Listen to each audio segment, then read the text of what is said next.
Hi guys, is it that conservatives and right-wing commentators are unable to read, or are they just desperate to attack Labour over anything?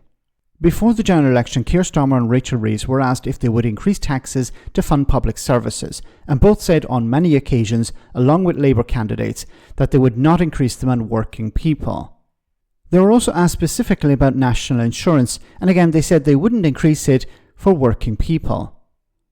Now, because national insurance is paid by both employee and employer, working people naturally means staff, not the companies themselves. But conservatives like former Scottish Tory Ruth Davidson claims hairs are being split. Have a listen. The phrase national insurance appears only once in Labour's 2024 manifesto. So the bit that I'm reading out is the only bit. It says, "We will ensure taxes on working people," and working people means employees, it doesn't mean businesses. "We will ensure taxes on working people are kept as low as possible. Labour will not increase taxes on working people, which is why we will not increase national insurance." Wait a minute, you are splitting hairs. We will not increase national insurance. Did you literally just read that out and then say that increasing national insurance isn't increasing national insurance? No, because it's one sentence. It's one whole sentence here, Ruth. Labour will not increase taxes on working people, which is why we will not increase national insurance, blah, blah, blah. Well, okay. Good luck with selling that. Okay, I'm going to play a hypothetical game with you, Harriet. So say that was a Conservative manifesto, and you had a Conservative Chancellor that stood up at the dispatch box and said, "I know that in our manifesto from merely 3 months ago, we said the words, quote unquote, 'we will not increase national insurance, but what I'm doing is increasing national insurance for employers, not employees, so I'm not breaking my manifesto commitments.'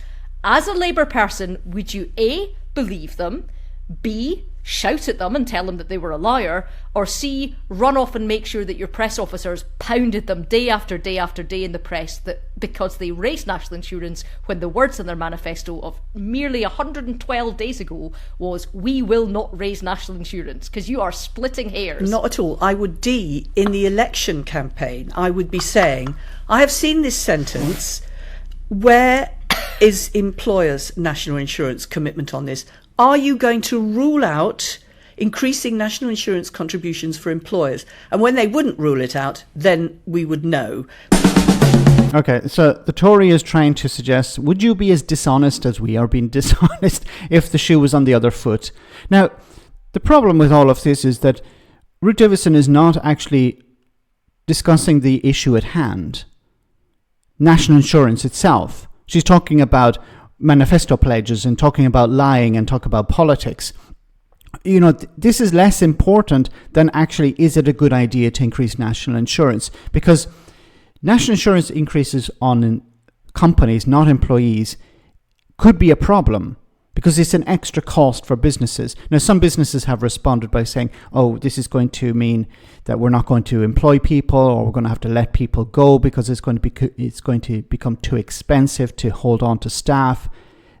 I don't know whether that's true or not, but that should be the argument that we should be talking about. That should be what we should be discussing, not whether Labour are splitting hairs or whatever. Because once again, national insurance is paid by both the employer and the employee. And Labour have said that they're not going to increase national insurance for the employee.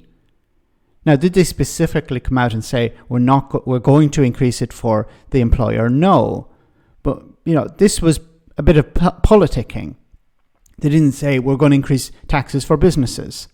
We're not going to increase taxes for working people. Now, most reasonable people would understand working people is employees. People is the key word here. Because some business owners are also people. Okay? Some businesses are sole traders. Now, if they're employing themselves, those employees themselves as employees will not pay, and they will not see an increase in national insurance. But the business that employs people will, because businesses are not people. I think that's easy to understand. But once again, we're missing the bigger picture here, the main point.